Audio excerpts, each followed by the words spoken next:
Chairman Tehreek Insaf Imran Khan की दरखास्त जमानत एतराज के साथ आज ही समाअत के लिए मुकर्रर कर ली गई है। इस्लामाबाद हाई कोर्ट का डिवीजन बेंच इमरान खान की दरखास्त पर समाअत करेगा।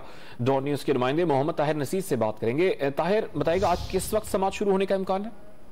जी तला ताज़ा तरीन अपडेट अपने नाजरीन को देते जाते हैं कि इस्लामाबाद हाई कोर्ट ने इमरान खान की 3 दिन की हिफाजती जमानत मंजूर कर ली है। इस्लामाबाद हाई कोर्ट के जस्टिस मोहसिन अख्तर कियानी ने यह इस्तफसार किया कि इमरान खान को मुतल्लिका अदालत से रुजू कर का इतराज आयद किया गया है। इस पर बाबर अवान ने यह मौक़िफ़ अपनाया है, जबकि बाबर अवान ने यह भी कहा कि इमरान खान के घर के गिर्द घेरा डाला हुआ है, इमरान खान मुतल्लिका अदालत से भी रुजू नहीं कर सकते।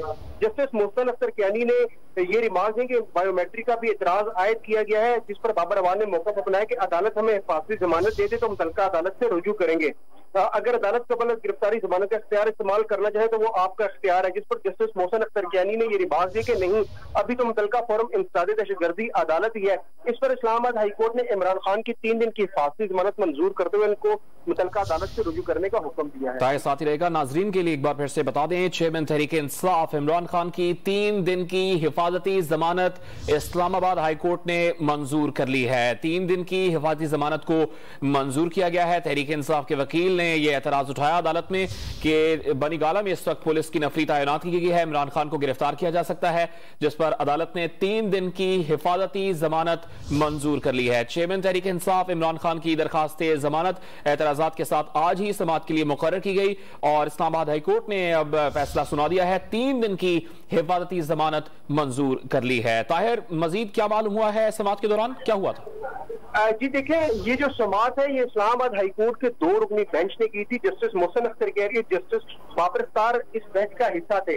दौरान समाअत बाबर अवान ने यह मौक़िफ़ अपनाया था कि इमरान खान मुतल्लिका अदालत से रुजू भी नहीं कर सकते क्योंकि इमरान खान के घर के गिर्द घेरा डाला हुआ है, जिस पर जस्टिस मोहसिन अख्तर कियानी ने यह रिमार्क दिए थे। बायोमेट्रिक का भी एतराज आयद किया गया है, जिस पर बाबर अवान ने यह मौक़िफ़ अपनाया कि इमरान खान को मुतल्लिका अदालत से रुजू का एतराज आयद किया गया है। ताहम अगर अदालत चाहे तो वो कबल गिरफ्तारी जमानत का इख्तियार इस्तेमाल करेंगे तो इख्तियार कर सकते। ताहम अदालत ने ये रिमार्क किए कि मुतल्लिका फोरम इंसदाद दहशतगर्दी अदालत है क्योंकि इमरान खान के खिलाफ थाना मरगला में दहशतगर्दी की दफा के तहत मुकदमा दर्ज था और मुकदमा असिस्टेंट कमिश्नर की मदईयत पर दर्ज किया गया था।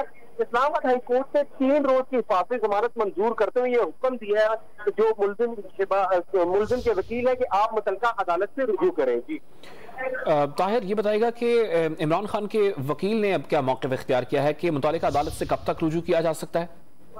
जी देखेंगे, 3 दिन 72 घंटे बनते हैं। 72 घंटों के लिए हिफाजती जमानत मंजूर हुई है और क्योंकि ये दहशतगर्दी की दफा है और दहशतगर्दी अदालत इस्लामाबाद में जुडिशल कम्प्लेक्स में दहशतगर्दी के जज बैठते हैं, तो इस्लामाबाद की हाई कोर्ट ने यह हुक्म दिया कि आप मुतल्लिका फोरम से रुजू करें और जो दहशतगर्दी की अदालत है वहां पे दरखास्त जमानत दायर करें। जो वकील है बाबर अवान, उनकी तरफ से यही बताया जा रहा है कि आज या कल हम इस्लामाबाद की इंसदाद दहशतगर्दी अदालत में इमरान खान की जमानत की दरखास्त दायर करेंगे क्योंकि आज सिर्फ इनकी हिफाजती जमानत मंजूर हुई है। जो मुतल्लिका फोरम है, जो दहशतगर्दी की अदालत है, वहां पे जो इनकी अबूरी दरखास्त जमानत है, पहले जो समाअत होगी इसमें जमानत मंजूर की जाएगी और पुलिस को और जो मुद्दई है उसको रिकॉर्ड में तलब किया जाएगा, नोटिस जारी किए जाएंगे और आइंदा जो समाअत होगी उस पर दलाइल भी तलब किए जाएंगे। जी बहुत शुक्रिया ताहिर नसीर, हमें अपडेट कर रहे थे।